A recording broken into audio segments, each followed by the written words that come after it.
রাখাল রাহা, তুমি কিসের রাখাল রাহা? তুমি নিজের নাম পর্যন্ত বিকৃত করেছো। সাজ্জাতুল ইসলাম নাম তুমি গ্রহণ করতে তোমার কষ্ট লাগে, তুমি রাখাল নাম দিছো, রাহা নাম দিছো। মুসলমানদের পাঠ্যপুস্তক নির্বাচনের জন্য দায়িত্ব নিয়েছো, আবার ভণ্ডামি করে নবী করিম সাল্লাল্লাহু আলাইহি ওয়াসাল্লামের বিপক্ষের বিভিন্ন স্ট্যাটাসকে উমুক কবির তুমুক কবির ভাষ্য বলে, স্যাটায়ার বলে তুমি চালাবে, আর মুসলমান চুপ করে থাকবে। এত সোজা নয়। এই আহাম্মুক, মূর্খ, মুনাফিক, এই অযোগ্য, অথর্ব এই লোককে এই জায়গা থেকে সরাতে হবে, ঠিক কিনা? একদল লোক এইগুলার থেকে আমাদেরকে নানান, তারা 3 বার পুরা কোরআন মজিদ পড়েছে, পড়ে তিনি বলতেছে আপনারা চুপ করে যান। ব্যাককল শব্দ চয়নে আমার নবীর বিপক্ষে তুমি কথা বলো, শব্দ চয়নের নামে কবিতার কবির কথা বলার দ্বারা তুমি উল্টাপাল্টা কথা বলো। আমরা বলতে চাই সেটা কবির কথা হোক, দার্শনিকের কথা হোক, পৃথিবীর শ্রেষ্ঠ লোকের কথা হোক, তোমাদের ভাষায় বুদ্ধিজীবীর কথা হোক, আমার নবীর শানে এরকম একটা শব্দ চয়নে যদি বেয়াদবি হয়, মুসলমান ওইটাকে সহ্য করবে না। তুমি যাই হও না কেন, আমার নবীর ইজ্জতের আগে কোনো কিচ্ছু নাই, ঠিক না? দেশ স্টেবল থাক, এই দেশ গঠনমূলকভাবে চলুক, আমরা এই দেশকে অশান্ত করতে চাই না, কিন্তু আমার নবীর ইজ্জতের প্রশ্নে দেশ তো দূরের কথা, পৃথিবীর কাউকে তোয়াক্কা আমরা করবো না, ঠিক না? আমার নবীর ইজ্জতে তুমি বেয়াদবের মতো কথা বলো, কথা বলে আবার বলে তোমরা তো কিছু বুঝো না, তোমরা চুপ করো। আমি কোরআন মজিদ 3 বার পুরা খতম করি। তুমি কি 3 বার খতম করছো? সামনে আসো, আসার পরে দেখি না তোমার কাছে জিজ্ঞাসা করি খতম করে তুমি কি বুঝলে। মুরুক্ষ হলে তো এরকমই মুরুক্ষ হয়, পড়ার পরেও অর্থ বোঝে না, ওর নাম হচ্ছে মূল মূর্খামি, ঠিক কিনা? আপনাকে বলছিলাম না, বাপ বলছে ছাদের থেকে যেই আদলা ইটগুলো আছে ইটগুলা নিচে ফেলে দিবি, তবে ফেলার সময় কিন্তু খেয়াল করে ফেলবি, মানুষ দেখে ফেলবি। ও তো ছাদের থেকে যা ইট নিচে ফেলছে, মানুষ টার্গেট করে করে সবগুলা ফেলাইছে। বাপ কি বলছিল যে মানুষ টার্গেট করে ফেলাছে? কিন্তু বলদ বুঝছে কি? বলদ বুঝছে যে ওর বাপ বলছে যে মানুষ দেখে ফেলতে, ও বলছে বাবা মানুষ দেখা মানে মানুষের মাথায় যেন না পড়ে, আর ও বুঝে নিচ্ছে মানুষ দেখা মানে মানুষ দেখে দেখে ফেলো। তো তুমি কোরআন পড়ছো 3 বার, কিন্তু এটা তুমি কিচ্ছু বুঝো নাই, ওইটা পরে আরো গাফেল হয়েছো, কেননা ওস্তাদ দিয়ে পড়তে হয়, তুমি নিজে নিজেই ওস্তাদ হয়ে গেছো, ঠিক কিনা? তুমি বুঝবা কি? এই জন্য আমরা বলতে চাই, খবরদার, আল্লাহ নবীর ইজ্জত নিয়ে কেউ যদি কোন রকম কথা বলে, এই দেশে কোনো কালে ছাড় দেওয়া ছিল না, কিয়ামত পর্যন্ত মুসলমানরা ছাড় দিবে না, ঠিক না? মনে রাখবা, প্রত্যেকটা শব্দ তোমাদের সব মেনে নিতে রাজি আছি। আমার নবীর ইজ্জত, আমার নবীর শানের সাথে কোনো বেয়াদবি, গোস্তাকি সহ্য করা হবে না। কিসের দেশ স্থিতিশীল অস্থিতিশীল? দেশ গোল্লায় যা, আমার নবীর ইজ্জতের আগে দেশ না, মনে রাখো। আমার নবীর ইজ্জত আগে, তারপরে দেশ। কতবার আপনাদের কাছে বলি, মানুষ শুধু বিস্ময়কর সৃষ্টি না, আল্লাহ রাব্বুল আলামিন মানুষের দেহ অবয়ব এবং তার যে সৌন্দর্য, তার যে বিকাশ, এগুলো প্রত্যেকটাই আল্লাহ রাব্বুল আলামিন আজব এক সৃষ্টি হিসেবে আমাদেরকে উপস্থাপন করেছেন। মানুষ যে ছোট্ট ছোট্ট কোষ দিয়ে তৈরি, এই কোষগুলো যদি বিভাজিত হয় আর কিভাবে গঠিত হয়, এটা নিয়ে যদি মানুষ একটু চিন্তা করে, তাহলে মানুষ বিস্মিত হয়ে যাবে যে রব্বুল আলামিন কি অবাক এক সৃষ্টি আমাদেরকে রব্বুল আলামিন দুনিয়াতে প্রেরণ করছেন। আল্লাহ বলছেন তোমাদেরকে আমি সৃষ্টি করলাম মানুষ রূপে, এরপরে তোমরা বিশ্বময় ছড়িয়ে পড়লে। মানুষ বিশ্বময় ছড়িয়ে গেছে, এটাও আল্লাহ রব্বুল আলামিনের একটা নিদর্শনের অংশ। আল্লাহ বলছেন তোমরা এটা নিয়ে ভাবো, এটা নিয়ে চিন্তা করো। মানুষ আসলে নিজের দিকে তো আমরা নিজে তাকাই না, তাকালে আমরা অনেক কিছু আমাদের সামনে পরিষ্কার হয়, অনেক চিন্তার জগৎ আমাদের সামনে উন্মোচিত হয়। আমি তো কতবার আপনাদের কাছে বলি, এক গাড়ির সামনের ওয়ারফার যেটাতে আমরা পানি পরিষ্কার করি, ওই পানি পরিষ্কারের ট্যাঙ্কির মধ্যে 2 দিন 7 দিন 5 দিন পরে পানি লোড করা লাগে, আর মানুষ এই চোখ দিয়ে প্রত্যেক দিন 22,000 বার পলক ফেলে কমসে কম। তাহলে এই চোখগুলি কি বিস্ময়কর আল্লাহ রাব্বুল আলামিনের সৃষ্টি, যে কোনো একবার যদি শুকনা হয়ে যেত আর এটা যদি আমার চোখ ফেলতে হতো, লাগাতে হতো, আমার চোখ তো অন্ধ হয়ে যাওয়ার মতো হয়ে যেত, আমার চোখে দাগ পড়ে যেত, আমি এই লোড নিতে পারতাম না। একটা মাইক্রো বালুকণা চোখের মধ্যে গেলে পাগল বানায় ফেলে। সেখানে রব্বুল আলামিন কি বিস্ময়কর ভাবে এই বালুকণার জগতের মধ্যে আমি ঘুরে বেড়াচ্ছি, কিন্তু আমার এই জায়গাকে আল্লাহ রাব্বুল আলামিন প্রোটেক্ট করতেছেন। কি সিস্টেমেটিক্যালি রব্বুল আলামিন সৃষ্টি করে রেখেছেন। আল্লাহ বলছেন তুমি একটু চিন্তা করে দেখো, আমার সৃষ্টি এই মাটির মানুষ, আল্লাহ বলছেন আমার আয়াত সমূহের মধ্যে থেকে অন্যতম। সুবহানাল্লাহ। আল্লাহর আয়াত সময়ের মধ্যে থেকে মানুষ স্বয়ং অন্যতম। সুবহানাল্লাহ। চিন্তা করি না, ভুরু বাড়ে না, বলি না আপনাদের কাছে, দাড়ি বড় হয়ে যায়, হ্যাঁ, ভুরুটা বাড়ে না, অথচ এখান থেকে এইটুকুই মাত্র ডিস্টেন্স। কে এই আল্লাহ রাব্বুল আলামিন এই হরমোন নিয়ন্ত্রণ করে কিভাবে? ওই কন্ট্রোল অফিসটা কোন জায়গায়? ওই কন্ট্রোল অফিসের কোনো কর্মচারী ছুটি নাই। কোনো সময় এরকম হলো না যে বুড়া বয়সে যায় সেই কর্মচারী হাফসায় গেছে অথবা সিস্টেমে মিস্টেক হয়ে গেছে, জীবনে একবারও হলো না, ভুরুর মতো থাকলো। কোনো একটা লোকের যদি মিস্টেক হতো যে হঠাৎ করে দাঁতের যে গঠন 32 দাঁতি, এর মধ্যে একটা দুইটার যদি একটুখানি হরমোনের উল্টাপাল্টা হয়ে যেত, তাহলে একটা দাঁত যদি বড় হতে শুরু করতো, আপনি কি করতেন তখন? ওই দাঁত বেড়ে যাচ্ছে, গাল ছিদ্র করে বেরিয়ে যাচ্ছে, জিহ্বার ভিতরে গেড়ে যাচ্ছে। এই জিহ্বাটা কত নরম, দু একবার হাড্ডি চিবানোর সময় পিছলায় যে জিহ্বা যদি দুই দাঁতের মধ্যে একবার যার পড়ছে, সে জানে 7 দিনের ব্যথা কি জিনিস, ঠিক না ভাই? অথচ এত কথা বলছি, এত চলাফেরা করছি, কত হুঙ্কার দিচ্ছি, কত আইটেমের কত ধরনের খাবার খাচ্ছি, এই দাঁতগুলির মধ্যেই জিহ্বা। অথচ জিহ্বার মাপটা কিভাবে নিয়ন্ত্রিত হলো? জিহ্বা তার একটু বড় হতে পারতো, আর একটু ছোট হতে পারতো। আল্লাহ বলতেছেন তুমি তো চিন্তা করো না, চিন্তা করলে দেখতে তুমি স্বয়ং বিস্ময়, আল্লাহর সৃষ্টিতে তুমি স্বয়ং বিস্ময়। সুবহানাল্লাহ। মানুষকে আল্লাহ রাব্বুল আলামিন স্বয়ং বিস্ময় আপনাকে আমাকে দান করেছেন। আমি আমার মাকে ডাক্তারের কাছে নিয়ে গেছিলাম, আম্মার চোখের পাওয়ার অনেক, তো ডাক্তার আম্মার চোখের পাওয়ার খুব ডিফারেন্ট একটা পাওয়ার, তার উপরে ডানে একরকম, নিচে একরকম, কাছে একরকম, দূরে একরকম, এটা ডিস্কি তার অন্যরকম, 4 রকম। তো ডাক্তার এই পাওয়ার মিলাতে শুধু হিমশিম খায়। চিন্তা করেন, পাওয়ার মিলাতে একজনের চোখে এরকম হিমশিম খায়, আর আপনি আমি কি নিখুঁত নির্ভুল ভাবে আপনি আমি দেখে যাচ্ছি, চোখ দিয়ে এত ওয়াইড অ্যাঙ্গেল দেখতেছি, সব কালার আইডেন্টিফাই করতেছি, সবকিছু আমি বিস্ময়কর ভাবে দেখতেছি আর দেখতেছি, চিন্তা করতেছি দেখা আবার কোনো ব্যাপার কিনা। ব্যাঙ, ওই ব্যাঙের উপরে গবেষণা করেছে চক্ষু বিজ্ঞানীরা। ব্যাঙ যখন দেখে, ও যে লাফ দেয়, লাফ দেওয়ার পরে একটা সিন নেয়, নেওয়ার পরে তারপরে তার সিন অফ হয়ে যায়, আবার নতুন করে লাফ দিয়ে নতুন সিন নিতে হয়, কন্টিনিউ। আপনি আমি যেরকম 300 কিলোমিটার স্পিডে মক্কা টু মদিনায় ট্রেনে চলে গেলাম, তাও দেখতে দেখতে যাচ্ছি খেজুর গাছ, সবকিছু সব আমার ওয়াইড অ্যাঙ্গেলে চলে আসতেছে। রব্বুল আলামিন বলতেছেন ওয়ামিন আয়াতিহি আন খালাকাকুম মিন তুরাব, আমি তোমাকে মাটি থেকে সৃষ্টি করছি, কিন্তু এত বিস্ময়কর তোমাকে জ্ঞান দিয়েছি। আল্লাহ রাব্বুল আলামিন বলছেন কি তুমি স্বয়ং আল্লাহর একটা আয়াত। সুবহানাল্লাহ। এই যে যা যা বললাম আপনার কাছে, এইটা যে চিন্তা করে আমি বলতে পারতেছি, এটাও তো আল্লাহ রাব্বুল আলামিনের একটা নিদর্শন। আপনি কল্পনা করেন তো এটা কত বড় নিদর্শন। আমি মাঝে মাঝে জিজ্ঞাসা করি, যারা আল্লাহর কোনো নিয়ামতই খুঁজে পায় না, তাদের কাছে বলি বাংলাদেশের রাজধানীর নাম কি? আর ভারতের? দিল্লি। চিনছেন না আপনারা? ঢাকাও চিনেন, দিল্লিও চিনেন, কিন্তু এই মুসলিম বাজারের সামনে যায় দেখবেন চট করে একটা জটা আছে, ও সারাদিন ট্রাফিক কন্ট্রোল করে ওই জায়গায় করে যায়। জিজ্ঞাসা করেন তো ভাই কোন দেশের রাজধানী কি, দেখবেন আপনারা লাঠি দিয়ে পিটাতে আসবে ও, অথচ ওর চোখ নাক মুখ কান সবই আছে, কোনার মধ্যে থাকে, মাঝে মাঝে শুয়ে থাকে, গা দিয়ে দুর্গন্ধ বেরোয়, সব থাকার পরেও মানুষ তাকে মানুষ বলতেছে না, পাগল বলে। আর আপনাকে আমাকে আল্লাহ সুষম ব্রেন দিয়ে সুস্থ রাখলেন, এইটা যে আল্লাহ রাব্বুল আলামিনের কত বড় নিদর্শন। আল্লাহ বলছেন এটা যেন মানুষ চিন্তা করে, মাটির মানুষ সে স্বয়ং আল্লাহর আয়াত। সুবহানাল্লাহ। আল্লাহ রাব্বুল আলামিন এরপরে বলছেন 2 নম্বর, ওয়ামিন আয়াতিহি আন খালাকা লাকুম মিন আনফুসিকুম আজওয়াজা, আল্লাহ বলছেন আর তোমাদের মধ্যে থেকে তোমাদের স্ত্রীকে আমি রব্বুল আলামিন সৃষ্টি করেছি, এটাও তোমাদের জন্য একটা নিদর্শন। লিতাসকুনু ইলাইহা, যাতে তার সাথে তুমি বসবাস করতে পারো।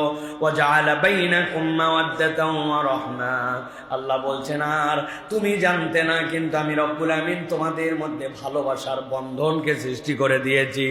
30 বছর পর্যন্ত মহিলাকে আমি চিনি না, 30 বছর পর্যন্ত আমাকে সে চিনে না। আমি এক বাড়িতে বড় হয়েছি, সে এক বাড়িতে বড় হয়েছে, তার এক ধরনের খাদ্য রুচি, আমার এক ধরনের খাদ্য রুচি, তার জেনেটিক্যালি গঠন এক ধরনের, আমার এক ধরনের। কিন্তু আল্লাহ বলছেন বিয়ে হয়ে গেল, হওয়ার পরে 2 জনের মধ্যে সম্পর্ক হলো, তুমি মনে করতেছো বিয়ে হয়ে গেল আর ভালোবাসা হয়ে গেল। আল্লাহ বলছেন ওই ভালোবাসার অন্তরের কন্ট্রোল রব্বুল আলামিনের কাছে। রব্বুল আলামিন কন্ট্রোল বাটন চেপে দিয়ে তোমাদের মধ্যে মাওয়াদ্দা ভালোবাসা তৈরি করে দিয়েছেন। বান্দা মনে করো না তুমি নিজে নিজে ভালোবাসতে পারো, ওই ভালোবাসা দেওয়ার ক্ষমতাটাও রব্বুল আলামিনের। আমার কথা নয়, আল্লাহ রাব্বুল আলামিনের কথা। আল্লাহ বলছেন ওয়া জাআলা বাইনাকুম মাওয়াদ্দাতাও ওয়া রাহমা ইন্না ফি যালিকা লাআয়াতিন লিকওমিন ইয়াতাফাক্কারুন।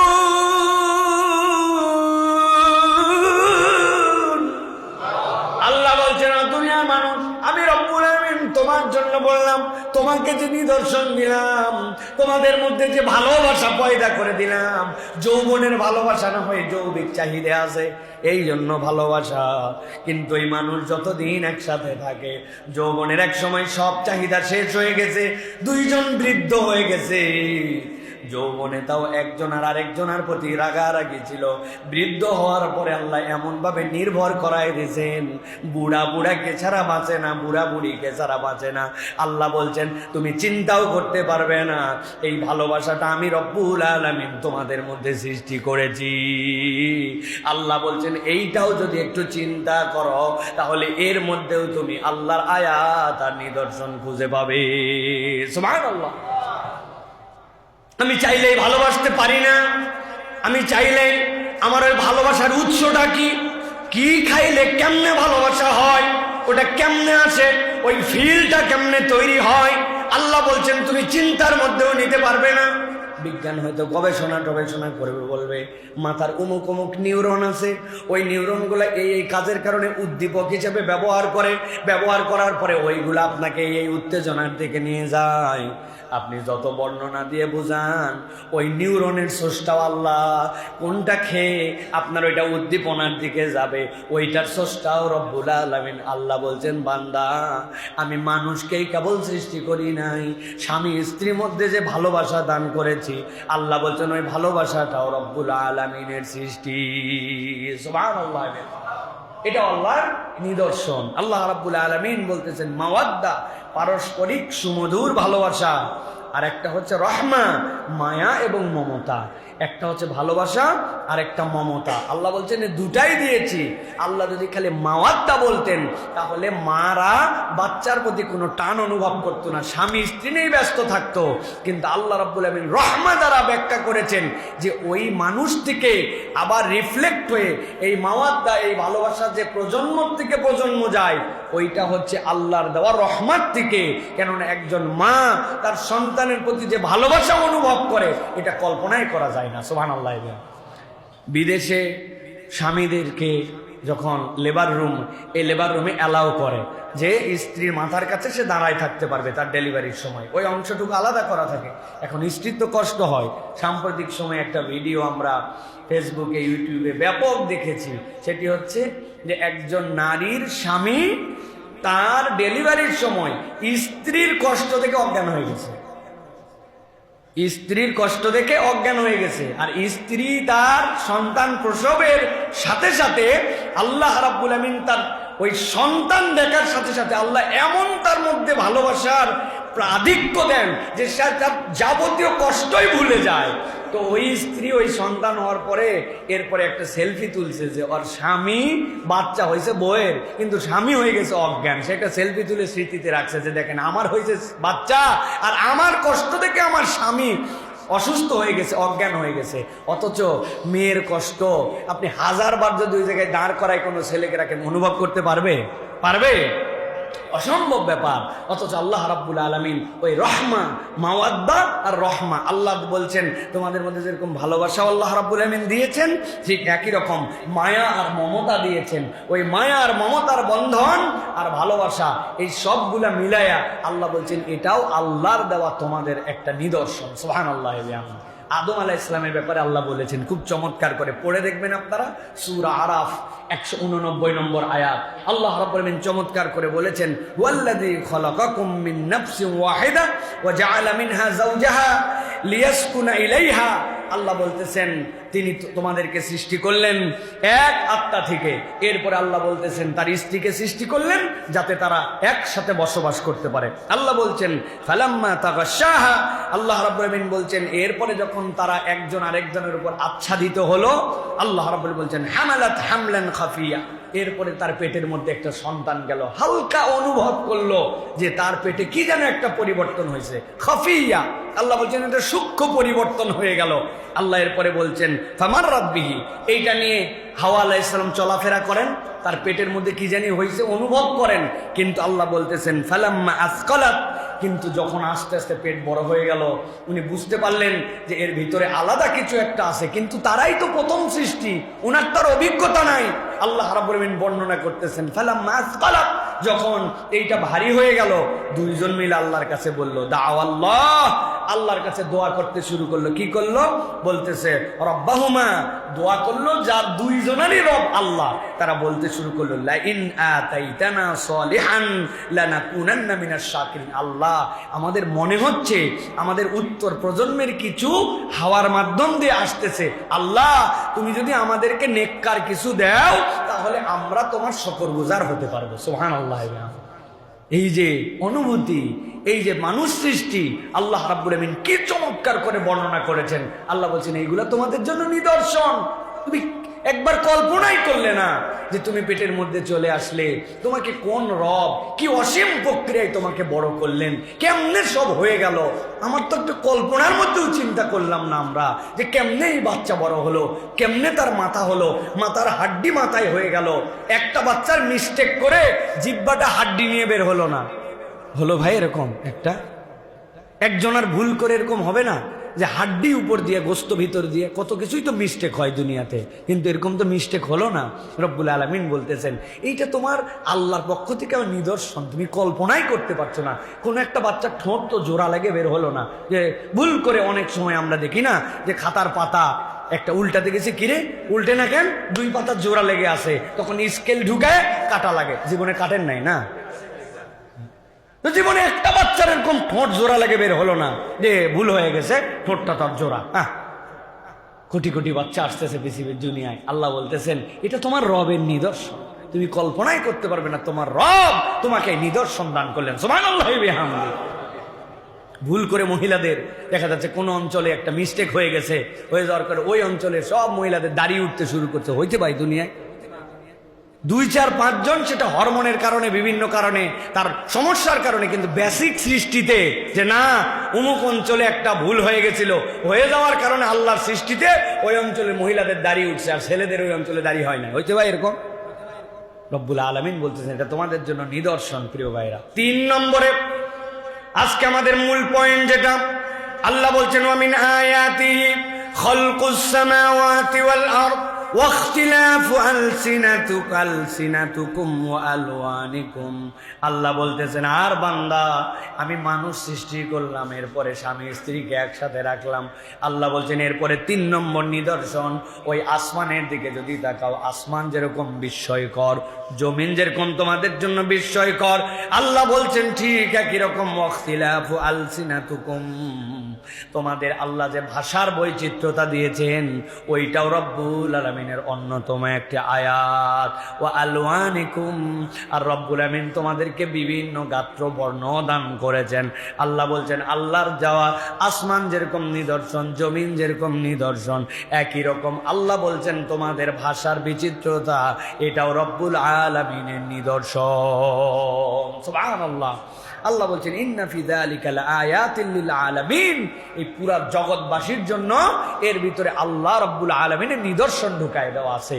কি বিচিত্র ভাষা, কোথার থেকে এই ভাষার উৎপত্তি হলো, কেমনে মানুষ এই কথা বলতে শিখে গেল, কেমনে মানুষ এক এক অঞ্চলে মানুষ এক এক ধরনের কথা বলে, কি আজব একটা আল্লাহ রাব্বুল আলামিনের সৌন্দর্য। আল্লাহ বলছেন মানুষ একটাই, একই জায়গার থেকে সৃষ্টি, স্বামী স্ত্রীর মাধ্যমেই দুনিয়াতে আসে। আল্লাহ রাব্বুল আলামিন সকলের মধ্যে ভালোবাসার অনুভূতি একই রকম রেখেছেন, কিন্তু আল্লাহ রাব্বুল আলামিন তাদের ভাষার বৈচিত্র্যতা দান করেছেন। এই ভাষার বৈচিত্র্যতা এটাও আল্লাহ রাব্বুল আলামিনের নিদর্শন। সুবহানাল্লাহ। পৃথিবীতে কত ভাষা, কত ধরনের ভাষা আল্লাহ রাব্বুল আলামিন সৃষ্টি করেছেন, তার কোনো শেষ নাই। ছোট্ট একটু আমাদের দেশ, আমাদের দেশেই ভাষার বিচিত্রতার কোনো শেষ আছে প্রিয় ভাইরা? কত বৈচিত্র্যময় ভাষা। ঢাকার লোক এক টনে কথা বলে, একই বাংলার কতগুলো আবার পার্ট, তাই না? নোয়াখালীর মানুষ এক ধরনের কথা বলে, সিলেটের লোক এক ধরনের কথা বলে, কক্সবাজারের লোক এক ধরনের কথা বলে, উত্তরবঙ্গের লোক একই বাংলা, কিন্তু তার বাংলার কত ধরনের বৈচিত্র্যতা। আল্লাহ বলছেন তুমি যদি একটু চিন্তা করতে যে কোন রব এই বৈচিত্র্যতা দান করলেন, কোন রব এই বৈচিত্র্যতা সৃষ্টি করলেন, তুমি তাহলে চিন্তা করলে অবাক হয়ে আল্লাহ রাব্বুল আলামিনের কাছে তুমি নতজানু হয়ে যাবে। আল্লাহ বলছেন এই ভাষার বৈচিত্র্যতাটা রব্বুল আলামিনের। আচ্ছা, এই যে আমাদের বাচ্চারা মায়ের পেটের থেকে হওয়ার পরে ভাষা শিখে গেল, আমরা কোনোদিন একটু ভাবলাম না, তাই না, যে এরা কেমনে? চিন্তা করলাম হ্যাঁ বাচ্চাটা থাকতে থাকতেই শিখে যাবে, এত সহজ। আমাদের সাথে তো গরু থাকলো সারা জীবন, মুরগি থাকলো সারা জীবন, আমার বাড়ির বিড়াল মুক্ত জীবনে ছিল না। কোনোদিন কোনো বিড়ালকে এত হওয়ার পরের থেকে আমি ফিডার খাওয়াই বড় করলাম, কোনোদিন বাংলা কথা একদিন বললো না, কোনোদিন বাংলা কথা শিখলো না। তার মানে আপনি মনে করছেন আমার পেটের থেকে বাচ্চা হলেই কেবল থাকতে থাকতেই শিখে যায়? এত সহজ নয়। আল্লাহ বলছেন এই ভাষার বৈচিত্র্যতা, এই জেনেটিক্যাল ইনপুট তোমার মধ্যে ঢুকায় দেওয়া, এটা তোমার রব কারিগর, অতএব তুমি চিন্তাই করতে পারবে না। রব্বুল আলামিন তোমার মধ্যে এই বৈচিত্র্যতা ঢুকায় দিয়েছেন, সুবহানাল্লাহ। তবে সবচেয়ে বৈচিত্র্যময় জাতির একটা বাঙালি সারা পৃথিবীর মধ্যে। এত ভাষা, দ্রুত এবং বৈচিত্র্যময় ভাষা পৃথিবীর আর কোনো জাতি রপ্ত করতে পারে না। আপনি একজন আরাবিয়ানকে রেখে দিবেন আমাদের এখানে, কিয়ামত পর্যন্ত হায়াতে থাকবে, ও তারপরেও টাকা বলা ওর জন্য কঠিন, কারণ ওর ট শব্দই নাই, ট অক্ষরই নাই বর্ণমালার মধ্যে তার। কিন্তু একজন বাঙালি দেখবেন এমনভাবে আরবি কথা বলে, ও কথা শুনলে ঘাবড়ায় যাবে মানুষজন যে আরব না অনারব। শাইখ আহমদুল্লাহ আছেন আমাদের, উনার সাথে মক্কার ইমামদের সাথে, মুয়াজ্জিনদের সাথে আমরা দেখা করতে গেছি, সৌজন্য সাক্ষাৎ। শাইখ যেভাবে আরবি বলেন, ওই মক্কার লোকেরা অনেকক্ষণ ওনার জিজ্ঞাসা করছে যে আসলে আপনি কোন দেশ থেকে? ওরা প্রথম দিকে ভাবছে ইনি বোধহয় সৌদি আরব থেকে। হ্যাঁ, তো আল্লাহ রাব্বুল আলামিন এক একজনকে এক এক ধরনের যোগ্যতা দান করেন। বাঙালি তার মধ্যে খুব অনন্য একটা যোগ্যতার জাতি। আল্লাহ বলছেন এই মানুষগুলাকে আমি ভাষার বিচিত্রতা দান করেছি, কালের বিচিত্রতা দান করেছি, উচ্চারণের বিচিত্র দান করেছি, নারী পুরুষের বয়স এবং স্তরের ভিন্নতা দান করেছি। আল্লাহ বলছেন সবগুলি রব্বুল আলামিনের নিদর্শন, সুবহানাল্লাহ। আমি গেলে মনে করলাম ভরভরায় বলতে শিখে গেলাম আমি, হ্যাঁ আমার যোগ্যতায় আমি বলতেছি। এত সহজ নয় প্রিয় ভাইরা, এটা আল্লাহ রাব্বুল আলামিনের দেওয়া বান্দার প্রতি আল্লাহর অনুগ্রহ প্রিয় ভাইরা। এতএব এই যে ভাষার বিচিত্রতা, ভাষার সৌন্দর্য, এইগুলো রব্বুল আলামিনের নিয়ামত। এটা না বুঝলেও বিপদ। এটা যদি একজনের বলি আরেকজনের গালি, আমরা বলি না ভাই, একজনের বলি আরেকজনের গালি। আপনাদের কাছে এর আগে একবার গল্প শুনিয়েছিলাম মনে হয়, যে এক চাইনিজের সাথে এক বাঙালির বিরাট বন্ধুত্ব হয়েছে। এত বন্ধুত্ব দুইজনার, কিন্তু দুইজনের ভাষা বোঝে না, খালি ইশারায় কথাবার্তা বলে। তো ওই বন্ধু একবার শুনছে, চাইনিজ বন্ধু, সে ভীষণ অসুস্থ, মৃত্যু সজ্জায়, আইসিইউতে। চিন্তা করছে এতদিনের বন্ধুত্ব, অন্তত আখেরি দর্শনটা দেখি অন্তত পক্ষে তাকে। তো তার কাছে গেছে, যাওয়ার পরে দেখছে যে তার নাক দিয়ে অক্সিজেন দেওয়া, বিরাট খারাপ অবস্থা, মুমূর্ষ অবস্থা চাইনিজ। তো চাইনিজটা ওর দিকে পথ করে তাকায় আছে, তাকায়া ওর দিকে দেখলো যে এতক্ষণ কোনো কথাই বলে না, কিন্তু ওর সামনে যেই গেছে, যাওয়ার পরে বলছে লিংকাই ওয়াং কি গুয়ান, লিংকাই ওয়াং কি গুয়ান, লিংকাই ওয়াং কি গুয়ান বলে ওই লোক মরে গেছে। এখন এই বাঙালি ঘাবড়াই গেছে, হায় হায় এতদিন মরল না, কিন্তু এই আমি গেলাম, যাওয়ার পরে মরে গেল। ওর তো বুকে ব্যথা, আরো ব্যথা। বাইরে এসে বলছে ভাই কি যে দুঃখ আমার। বলে কি দুঃখ? বলে আমি যাওয়ার পরে 3 বার চিৎকার করে একটা কথা বলে আমার বন্ধুটা মরে গেল। একজন বলছে কি বলছে বলতো? ওই বলছে কি বলছে? লিংকাই ওয়াং কি গুয়ান। বলছে কি বললো? ঠিক করে বল। বলছে লিংকাই ওয়াং কি গুয়ান। বলতেছে হাই হাই কি সাংঘাতিক। বলছে কি বলছে ভাই? বলছে কি বলছে? যখন ওর সামনে গেছিস, ওর নাকের মধ্যে নল অক্সিজেনের দেওয়া ছিল, তুই দেখা করতে যাই অক্সিজেনের নলের উপর দাঁড়াইছিস, ওই বলছে অক্সিজেনের নলের তে সরে দাঁড়া, আর তুই কান্নাকাটি করে ওর মরা দেখে আছিস। মারছিস তো তুই, ভাষা বুঝিস নাই তুই, অক্সিজেনের পাইপের উপরে উঠে তুই ওর অক্সিজেন বন্ধ করে ফেলাইছিস। এই যে ভাষার বিচিত্রতা, আমি বুঝি না, আরেকজনেরটা বোঝে। আল্লাহ বলছেন এটা তোমার নিজের পারফরমেন্স নয়, রব্বুল আলামিন এই বৈচিত্রতা তোমার মধ্যে ঢুকাই দিয়েছেন, সুবহানাল্লাহ। এটা আল্লাহর দেওয়া নিয়ামত আমাদের জন্য প্রিয় ভাইরা।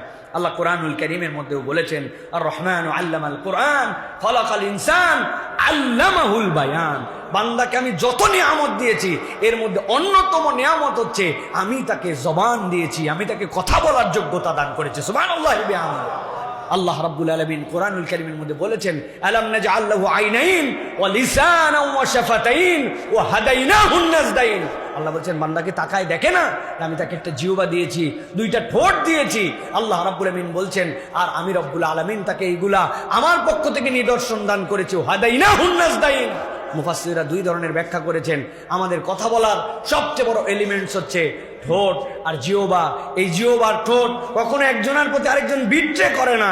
পৃথিবীর সব পরিশ্রম সব কিছু আপনার বিট্রে করে। মাঝে মাঝে ঘড়ি চলতে চলতে ব্যাটারি ফুরায় যায়, ঘড়ি ফ্যান চলতে চলতে রেগুলেটর নষ্ট হয়ে যায়, কয়েল নষ্ট হয়ে যায়, এসি চলতে চলতে জ্যাম হয়ে যায়, কিন্তু আমার জিহ্বা আর আমার ঠোঁট কখনো বিট্রে করলো না। রব্বুল আলামিন বলছেন এগুলো আমি তোমার জন্য দান করেছি। হাদাইনাহুন নাজদাইন।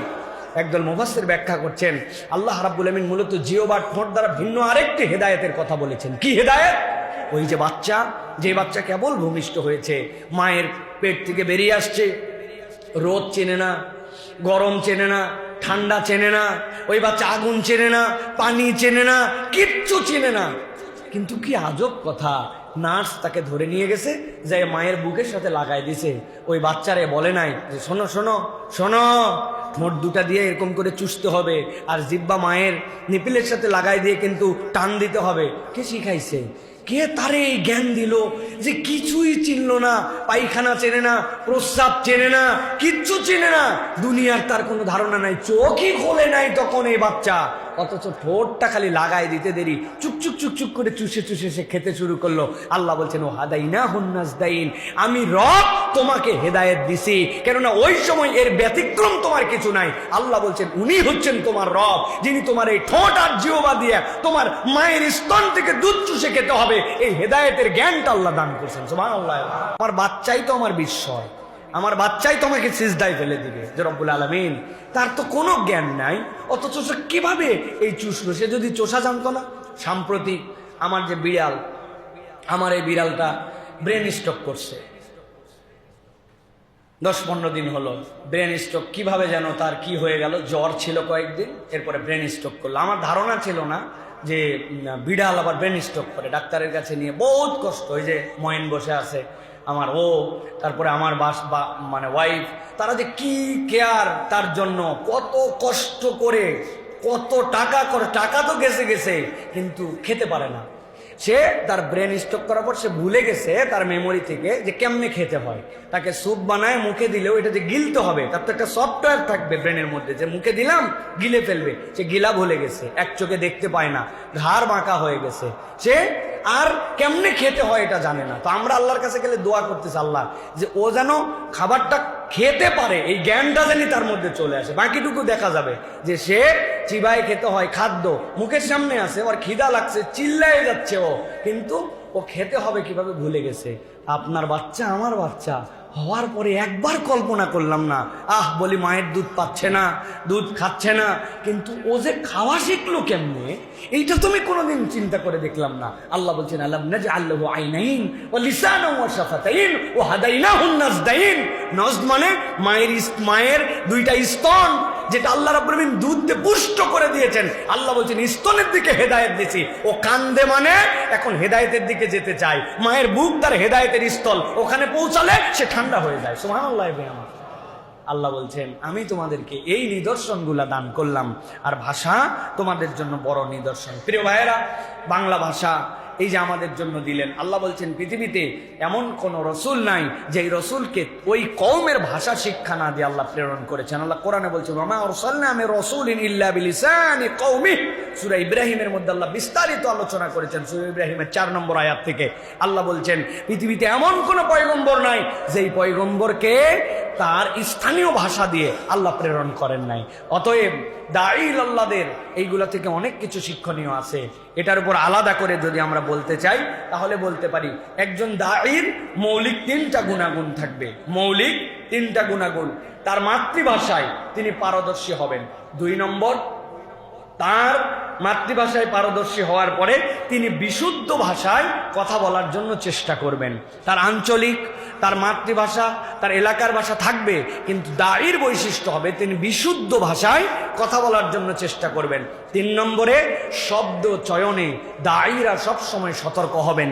নবী করিম সাল্লাল্লাহু আলাইহি সাল্লামের কাছে একদল লোক এসে বলেছিল যে মুহাম্মদ সাল্লাল্লাহু আলাইহি সাল্লামকে ঘর থেকে বের করার জন্য, ডাক দেওয়ার জন্য, অথবা রাসূলুল্লাহ সাল্লাল্লাহু আলাইহি সাল্লামকে বলছে আপনি দেখেন আল্লাহ রাব্বুল আলামিন কোরআনুল কারীমের মধ্যে আয়াত অবতীর্ণ করেছেন, ওয়ালা তাকুলু রাইনা ওয়া কুলু উনজুরনা, খবরদার আমার হাবিবের ব্যাপারে রাইনা বলো না, বলো যে উনজুরনা।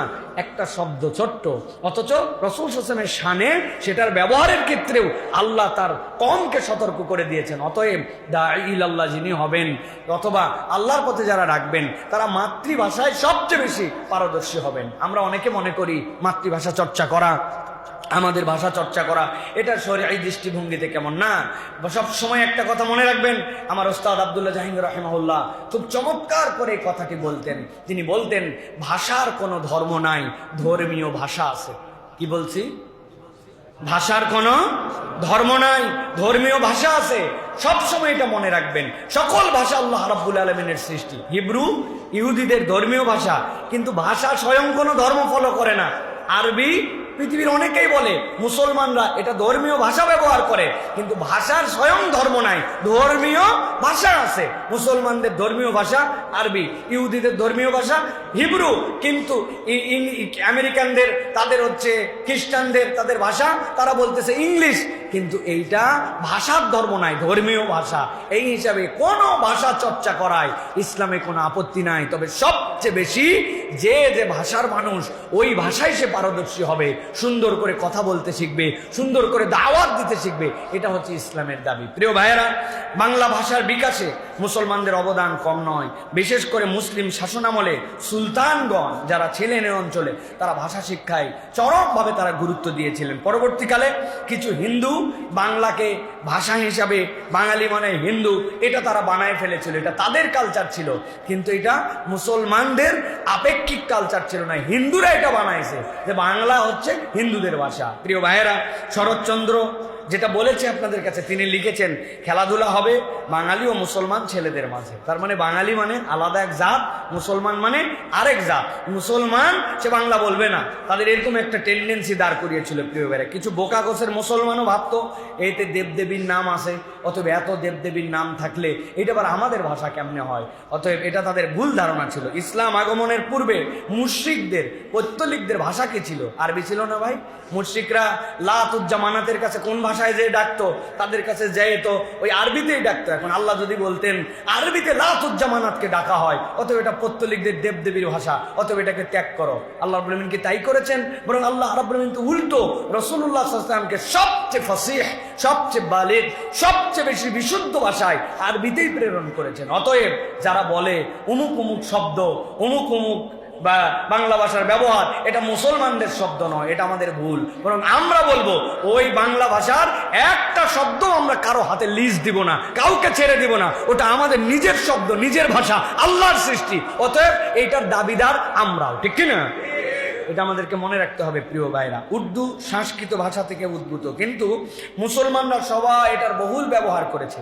এই হিসাবে এইটা আমরা বলি যে আমাদের ইসলামের কাছাকাছি বা সংস্কৃতির অবিচ্ছেদ্য অংশ হয়েছে। কিন্তু উর্দু ভাষার উৎস তো সংস্কৃতি থেকে, তাহলে ওই সংস্কৃতির থেকে উৎস যদি হয়, তাহলে ওই একই উৎস থেকে বাংলার উদ্ভূত হয়েছে, একই উৎস থেকে হিন্দির উদ্ভব হয়েছে। তাহলে আমি যদি সংস্কৃতি থেকে উদ্ভব হওয়ার পরে উর্দুকে নিতে পারি, তাহলে আমার বাংলা নিতে সমস্যা কোথায়? প্রিয় ভাইরা, আমাদের খুব দুঃখজনক, আরবির অনুবাদ আমরা প্রথমে উর্দু করি, উর্দুর পরে এরপরে আমরা ফার্সি করি, তারপরে আমরা বাংলা করি। এটা আসলে আমাদের জন্য অনেক ক্ষেত্রেই দিন বোঝা এবং আমাদের দিন বোঝার ক্ষেত্রে বোঝা হয়ে দাঁড়াইছে আমাদের জন্য। হ্যাঁ, একসময় অনেক অনুবাদ কম ছিল, এখন আলহামদুলিল্লাহ উলামায়ে কেরাম অনেক এগিয়ে এসেছেন। অতএব আলেমদেরকে বাংলা ভাষার চর্চা করা আমাদের জন্য খুবই গুরুত্বপূর্ণ। এবার একটা ছোট্ট ইতিহাস আপনাদের কাছে বলে রাখতে চাই। 1918 সালে প্রথম বিশ্বযুদ্ধ সমাপ্তির প্রেক্ষাপটে ইংরেজদের দেওয়া ওয়াদা মোতাবেক ভারতকে তারা বলেছিল আমরা আপনাদেরকে স্বরাজ দিয়ে দেব। আপনারা যেহেতু আমাদের ফেভারে হয়ে যুদ্ধ করেছেন, যুদ্ধ এখন শেষ হয়েছে, চুক্তি হচ্ছে যে আমরা যদি যুদ্ধে জয়ী হই আপনাদেরকে স্বরাজ দিয়ে দিব। এই স্বরাজ দেওয়ার জন্য ভারতে যে প্রধান রাজনৈতিক যে ইস্যু হয়ে দাঁড়ায় সেটা হচ্ছে যে ভারতের স্বাধীন যদি হয়, স্বাধীন ভারতের ভাষা কি হবে, যেটাকে আমরা যদি দেখি তাহলে লিঙ্গুয়া ফ্রাঙ্কা, এটা নিয়ে ব্যাপক আলোচনা হয়। আপনারা শুনলে অবাক হবেন, লিঙ্গুয়া ফ্রাঙ্কা স্বরাজ দেওয়ার পরে স্বাধীন ভারতের ভাষার যে বর্ণনা, ওই বর্ণনায় যখন প্রস্তাবনা দেওয়া হয়, ওই প্রস্তাবনায় আমাদের রবীন্দ্রনাথ ঠাকুর, যাকে আমরা বিশ্বকবি বলি, আসলে তিনি ভারতের কবি, বিশ্বকবি যাকে আমরা বলি, এই বিশ্বকবি রবীন্দ্রনাথ ঠাকুর তখন তিনি প্রস্তাব দিয়েছিলেন, কবিগুরু যাকে বলি, যে হয় লিঙ্গুয়া ফ্রাঙ্কা হবে ইংরেজি, না হয় হবে হিন্দি। লোকটা বাঙালি, কিন্তু বাংলা ভাষাকে তিনি চুজ করতে পারেন না। প্রথম যে ব্যক্তি এই ইংরেজি এবং হিন্দুর বিরোধিতা করেছিলেন, হিন্দির বিরোধিতা করে তিনি প্রমাণ করেছিলেন হিন্দি থেকে, ইংরেজি থেকে, উৎসগত দিক থেকে আমাদের বাংলা ভাষা এর থেকে শ্রেষ্ঠ, তিনি ছিলেন ডক্টর মোহাম্মদ শহীদুল্লাহ। ডক্টর মোহাম্মদ শহীদুল্লাহর আলাপ নাই, কিন্তু কবিগুরুর আলোচনা আমাদের প্রচুর আছে কি না প্রিয় ভাইয়েরা? এই জন্য আমাদেরকে এই ইতিহাসগুলি আমাদেরকে জানতে হবে প্রিয় ভাইরা। বাংলা ভাষার পক্ষে তিনি প্রথম আওয়াজ তুলেছিলেন। সকল ভারতীয় কংগ্রেস নেতা হিন্দিকে সমর্থন করলেও মুসলিম নেতা অনেকে উর্দুর কথা বলেন। একই ভাষার দুটি রূপ, হিন্দি এবং উর্দু। সেই সময়ে উত্তর মধ্য ভারতের হিন্দুরা উর্দু আর হিন্দিরা হিন্দু বলতো। এই সময়ে দেশ স্বাধীন হওয়ার আগে অবাঙালি যারা আমাদের এখানে ছিল, অবাঙালিরা উর্দুতে কথা বলতো, এখন বাঙালিরা আমরা বাংলা ভাষায় কথা বলতাম। মূলত আমাদের দেশের যে স্বাধীনতার প্রেক্ষাপট, ওইটা কিন্তু 69-71-এর আগেও আমাদের দেশ বিভাজনের পরে ভাষা কেন্দ্রিক আমাদের মধ্যে কিন্তু একটি বড় রূপরেখা এবং বিভাজন মনস্তাত্ত্বিকভাবে তৈরি হয়েছিল। আজকের বাংলাদেশে কেবলমাত্র 71 নয়, 71-এর পরও 75-এর মধ্যে আমাদের ইতিহাস সব শেষ। এরপরে আর কোনো স্বাধীনতার ইতিহাস নাই। এই দেশ বিভাজন হলো কিসের ভিত্তিতে? মুসলমানদের অবদান কি ছিল? লিঙ্গুয়া ফ্রাঙ্কার পক্ষে প্রথম কথা কারা বলেছিল? মুসলমানদের পক্ষে কিভাবে দাঁড়িয়েছিল?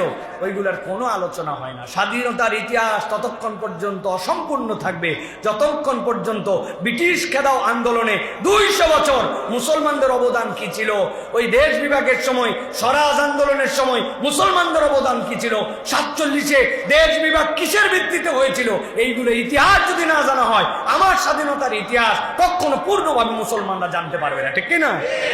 আর একদল কৌশলে আমাদেরকে ওখান থেকে দূরে রাখায়, কেননা ওই ইতিহাস বলতে গেলে বাপ দাদার ইতিহাস আর তাদেরকে খুঁজে পাওয়া যায় না, তাদের অস্তিত্ব তখন থেকে ছিল না, এই জন্য তারা ওই পর্যন্ত যেতে চায় না।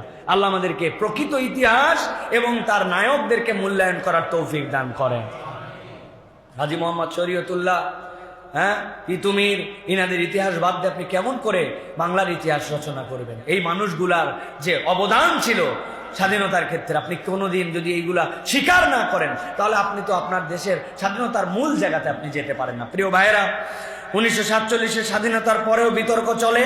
তমদ্দুন মজলিস জোর দাবি দেয় বাংলা হবে আমাদের ভাষা। 1948 সালের 11ই মার্চ এ দাবির পক্ষে কিন্তু ঢাকায় একটা ধর্মঘট হয়েছিল। 1948 সালের 11ই মার্চ এই ধর্মঘটে পুরা ঢাকা অচল হয়েছিল। তমদ্দুন মজলিস প্রথম বলেছিল যে আমাদের ভাষা আমাদের জন্য বাংলা হবে। প্রিয় ভাইরা, 1948 সালের 19 মার্চ মোহাম্মদ আলী জিন্না এদেশে সফর করে এই পাগলা লোকটা তখন বলে গেছিল যে না আর কিচ্ছু না, এ দেশের ভাষায় হবে উর্দু, মানে এটা জোর যার মুল্লুক তার, গায়ের শক্তি আছে আমার, আমি দেখাই দেবো, এটা পাগলামু ছাড়া আর কিচ্ছু নয়। এই পাগলামুর দ্বারা কি হলো? এরই ধারাবাহিকতায় কিন্তু 1359 বঙ্গাব্দ 1952 সালের 21শে ফেব্রুয়ারি, এই যে 21শে ফেব্রুয়ারি যেটা 144 দ্বারা ভঙ্গ করে যে মিছিল হয়েছিল, যেই মিছিলে আমাদের অনেক ভাইরা তাদের বুকের তাজা রক্ত দিয়ে দিয়েছিলেন। এই যে আমাদের একটা জাতিগত চেতনার উন্মেষ হলো, এর ধারাবাহিকতায় কিন্তু আমরা আমাদের এই জাতির যে আমাদের সন্তানদের হারানোর মাধ্যমে কিন্তু আমরা আমাদের একটা ভাষার ঐতিহ্য পেয়েছিলাম। কিন্তু আমাদের আফসোস, যারা জীবন দিয়েছিলেন, এই যে মোহাম্মদ রফিক, আব্দুল জব্বার, আব্দুল সালাম, এই সকল ব্যক্তি সহ আরো পূর্ণাঙ্গভাবে এখন পর্যন্ত আমাদের কাছে সেই তালিকাটাও পরিষ্কার নাই যে আসলে মারা গিয়েছিলেন কয়জন। আমরা তো সালাম, রফিক, জব্বার, বরকত দিয়ে শেষ করে দিলাম, কিন্তু কেউ কেউ বলেছেন 13 জন, কেউ কেউ বলেছেন 17 জন। এবং অবিস্মরণীয় বিষয়, প্রত্যেকেই ছিলেন মুসলমান। এখন যারা শহীদ হয়ে গেলেন, আমরা তাদের জন্য শহীদ একটা মিনার বানালাম।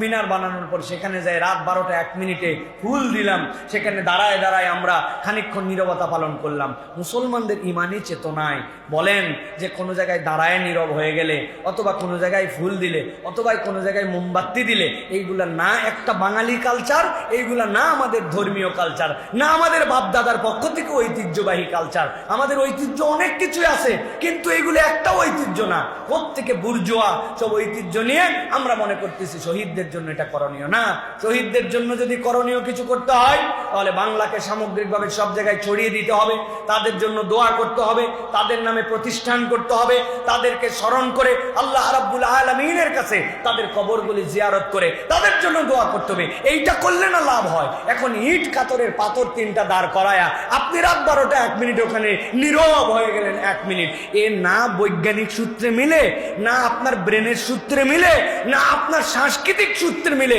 কোনোটাতেই মিলে না। আপনি এটা হাঁকাও কাজ করে এটার নাম দিয়েছেন স্মরণ। করেন, আপনার যদি মন চায় আপনি করেন, আপনি বোধ যদি না নেন আপনি করেন, কিন্তু আমরা যারা মুসলমান, আমাদের ভাইয়ের যারা রক্ত দিয়েছেন তাদের প্রতি যদি শ্রদ্ধাশীল হতে হয়, অন্তত তাদের জন্য দোয়া করতে হবে। তাদের ইসালে সোয়াবের নিয়তে, তাদের আর ওয়াহতে যেন এই সোয়াব পৌঁছায় যায়। তারা আমাদের এই ভাষার জন্য যে কথা বলে গিয়েছেন, তাদের কাছে যেন আল্লাহ রাব্বুল আলামিন তাদের ভুলভ্রান্তি ক্ষমা করে দেন, এই দোয়াটা অন্তত আমাদের করতে হবে। পারবো তো ইনশাআল্লাহ? পারবো তো ইনশাআল্লাহ? আর এই সকল যে কাজের কোনো ভিত্তি নাই, যেগুলা কাজ কিচ্ছু নেই, এইগুলার যদি আপনি আবার বলেন তাহলে আবার হুজুরদেরকে ট্যাগ লাগাই দিবে, এই হুজুরেরা সব ব্যাকডেটেড হুজুর, ইনারা সামাজিকতার কিচ্ছু বোঝে না, ইনারা চেতনার কিচ্ছু বোঝে না। এই জাতিকে চেতনার ট্যাবলেট খাওয়ায় 50 বছর নানানজন ব্যবহার করেছে। এখন সত্য কথা বলার সময় আসছে, যা সত্য সেই সত্য প্রকাশ করতে হবে, ঠিক কিনা? প্রিয় ভাইয়েরা, আমরা এই জন্য দেখতে পাই রাসূলুল্লাহ সাল্লাল্লাহু আলাইহি ওয়াসাল্লাম ভাষা শিক্ষায় গুরুত্ব দিয়েছেন। হযরত যায়েদ ইবনে সাবিত রাদিয়াল্লাহু তাআলা বলেন, নবীজি আমাকে ডাক দিলেন, ডাক দিয়ে বললেন, যায়েদ তুমি একটু হিব্রু ভাষা শিখো, আমি তোমার জন্য দোয়া করছি। নবী বললেন, আমি জানতে চাই যে তারা কি বলে আর কি লেখে হিব্রুতে। হযরত যায়েদ বলতেছেন, নবী করিম সাল্লাল্লাহু আলাইহি ওয়াসাল্লাম যখন আমাকে দোয়া করে দিলেন, আমি মাত্র 15 দিনে শিখলাম আর 2 দিন রিভাইজ দিলাম, 17 দিনে হিব্রু ভাষার পণ্ডিত হয়ে গেলাম। সহিহ বুখারীর হাদিস। সুবহানাল্লাহ। নবী করিম সাল্লাল্লাহু আলাইহি ওয়াসাল্লাম ভাষা শিখতে বলেছেন। আপনি একটা নিয়তে ভাষা শিখেন, আমি অমুক দেশের একটা ভাষা শিখলাম, শেখার পরে আপনি দাওয়াতের ক্ষেত্রে কিছু কাজ করেন। বিশ্বাস করেন, আমি জাপান সফরে গিয়েছিলাম, জাপানারা বলছে জাপানের মুসলমানরা এত ভদ্র, এত তারা মার্জিত, কথা বললে কথা অন্তত শোনে জাপানের মানুষেরা। কিন্তু আমাদের এখানে সবচেয়ে বড় দুর্বলতা যে প্রমিনেন্ট জাপানি একদম মাদার টাং, প্রত্যেকের কিন্তু একটা মাদার টাং আছে। আপনি যখন যেভাবে বলবেন তাদের সাথে সমান করে না বললে আপনার ওটা তারা নিতে পারে না। এইরকম দাঈ ইলাল্লাহ আমাদের অভাব। এই দাঈ ইলাল্লাহ যদি আমাদের থাকে তাহলে আমরা অনেক দাওয়াতে আগায় যেতে পারি। তো এখন পৃথিবীতে কত ভাষাভাষী, কত জায়গায় কত দাওয়াতের আমাদের ক্ষেত্র আছে। আমি আল্লাহ রাসূল সাল্লাল্লাহু আলাইহি ওয়াসাল্লামের নিয়তে একটা ভাষা আমি রপ্ত করলাম, করে সারা পৃথিবীতে এখন গ্লোবাল ওয়ার্ল্ড, আপনি আপনার টেবিলের ডেস্কে বসেই ওই ভাষার বার্তা তৈরি করতে পারেন, ওই ভাষায় একটা বই অনুবাদ করতে পারেন, অমুক কমিউনিটির জন্য সেটা আপনি প্রেজেন্ট করতে পারেন। আল্লাহ রাব্বুল আলামিনের নবী এক্ষেত্রে আমাদেরকে উৎসাহ দিয়েছেন। প্রিয় ভাইরা, এই জন্য অন্য ভাষা শিক্ষা করা এটা সুন্নাহ। অন্য নিজের মাতৃভাষার বাইরে অন্য ভাষা শিক্ষা করা এটা হচ্ছে সুন্নাহ। বিশুদ্ধ ভাষায় কথা বলা সুন্নাহ, শব্দ চয়নে সতর্ক থাকা সুন্নাহ। প্রত্যেক যে জাতির কওমের মানুষ ওই কওম অনুযায়ী তার ভাষায় কথা বলা এবং দাওয়াত উপস্থাপন করা এটা আল্লাহ রাব্বুল আলামিনের নির্দেশনা। অতএব যে কোনো ভাষা শেখার ক্ষেত্রে আমাদের কোনো ব্যারিয়ার নাই, বাধা নাই। প্রিয় ভাইরা, আল্লাহ রাব্বুল আলামিন আমাদেরকে বোঝার তৌফিক দান করুক। এর আগে আমরা দেখেছি এই বইমেলা বাংলার ইতিহাসে প্রথম ইসলামী বইমেলা, যেই বইমেলায় বাংলাদেশে ইসলামী প্রকাশকরা তাদের যোগ্যতা অনুযায়ী চান্স পেয়েছে। রাত পর্যন্ত আমরা দেখেছি বুর্জোয়া, কোনো প্রকাশনা নাই, কিচ্ছু নাই, ভুয়া, সবগুলা ওই জায়গায় যায় দোকানদারি করে, সবগুলো ওই জায়গায় প্রকাশনা করে। তো ইসলামী জগতের বইয়ের স্টলগুলোকে জায়গা দেওয়া হয় না। আলহামদুলিল্লাহ, বৈষম্যহীন বাংলাদেশের ক্ষেত্রে এখন নতুন যে দিগন্তর উন্মোচন হয়েছে, আমরা আশা করব নতুন কেন শকুন যেন আমাদের অধিকার কেড়ে নিতে না পারে। সাপ এখন পর্যন্ত ছবল দেওয়ার জন্য বসে আছে। আমরা বলতে চাই সাপ থাকবে, কিন্তু নতুন বাংলাদেশে বিষধার সাপের বিষাক্ত দাঁত থাকতে দেওয়া হবে না। সাপের বিষ দাঁত উকড়ায় ফেলতে হবে, সাপ থাকবে, সাপ সব জায়গায় থাকবে, কিন্তু তুমি ছবল দিবে ওই পরিবেশ তোমাকে দেওয়া হবে না। এই জন্য প্রত্যেক মুসলমানকে সচেতন থাকতে হবে, প্রত্যেক মুসলমানকে তার ঐতিহ্য অনুযায়ী আমাদেরকে চলতে হবে। ডান বাম সবসময় চোখ খোলা রাখতে হবে। অনেক মানুষ আমাদের সাথে তাল দিয়ে দিয়ে হো বলে, কিন্তু ভিতর এখন পরিবর্তন হয় না। অনেক মুসলমানের ভিতর পরিবর্তন হয় না, সহ্য হয় না, উপরে উপরে বলে আর বলে দিন আসুক আবার তোমাদেরকে দেখাবো। আমরা এটা জানি প্রিয় ভাইরা। আল্লাহ রাব্বুল আলামিন আমাদেরকে বোঝার তৌফিক দান করুক। আল্লাহ আমাদেরকে আজকের কথাগুলো অনুযায়ী আমাদের ভাষার প্রতি যত্নশীল হওয়ার তৌফিক দান করুক।